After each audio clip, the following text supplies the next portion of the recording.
You are cleaning out a drawer that has not been opened in years, old receipts, a broken watch, and then, beneath a stack of forgotten letters, a photograph.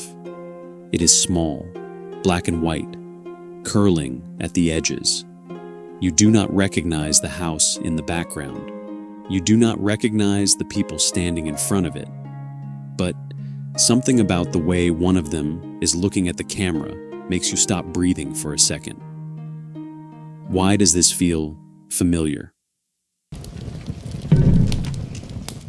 Photographs are supposed to be simple, a frozen fraction of a second, light hitting film, chemistry doing its quiet work, a moment preserved forever exactly as it happened.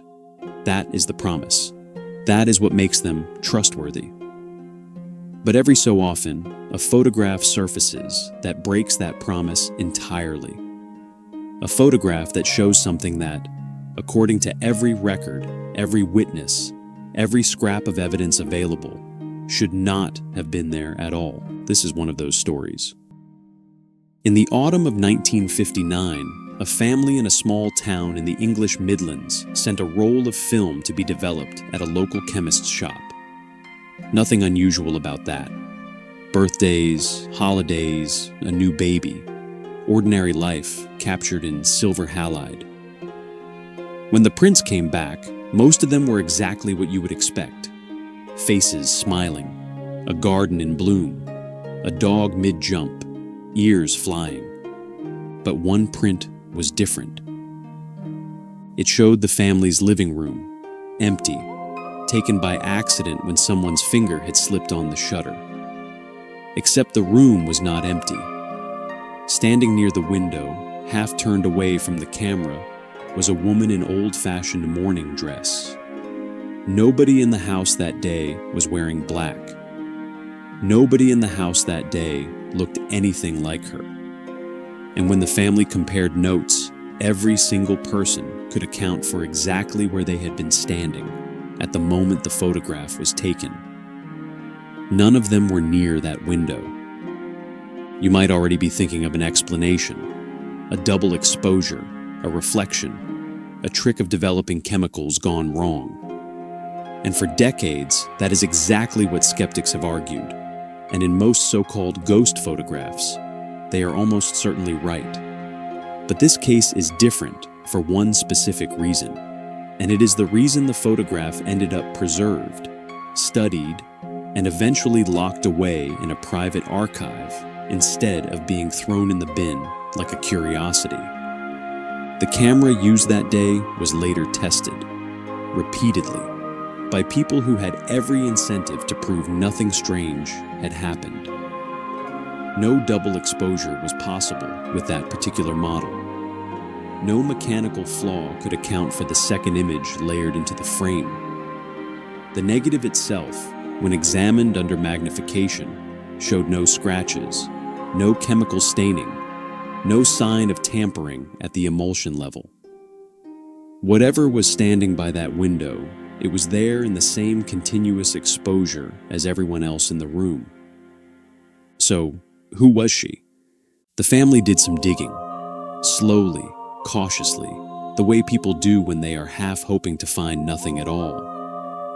Their house had been built in 1891 on the site of an older cottage that had burned down decades before. Local parish records, the kind of dry administrative paperwork nobody thinks to fabricate, listed a woman who had died in that fire. A widow. She had lived alone.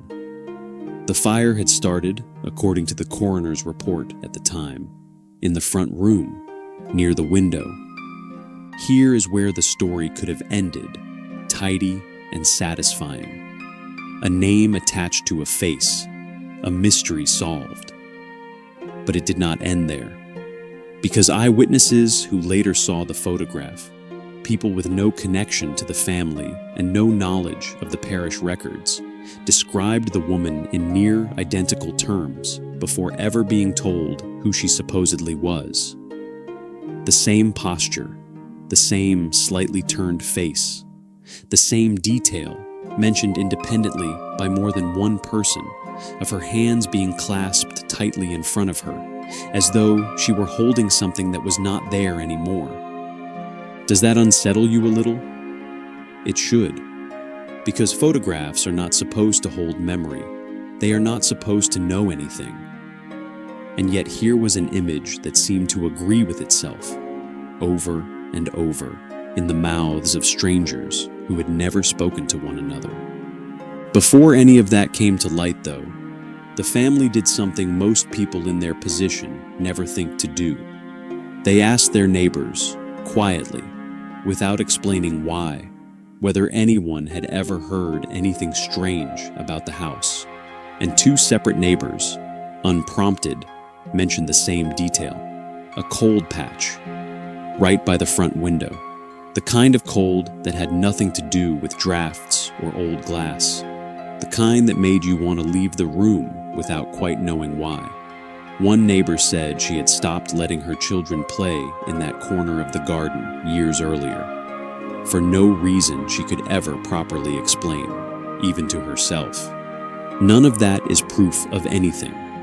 A cold patch can be explained by 100 mundane causes.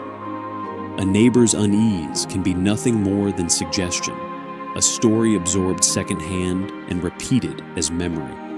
But it is the kind of detail that, taken alongside everything else, made the family stop treating the photograph as a curiosity and start treating it as a question they genuinely needed answered.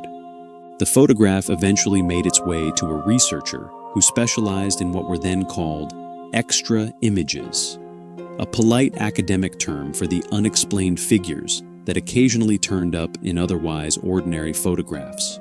He examined it for months. He interviewed the family. He interviewed the chemist who had developed the film. He ran his own tests using period-accurate equipment, trying to recreate the same accidental error through every conventional means available to him. He failed, not because he did not try hard enough, but because every avenue led back to the same uncomfortable conclusion. Something had been captured that had no business being captured.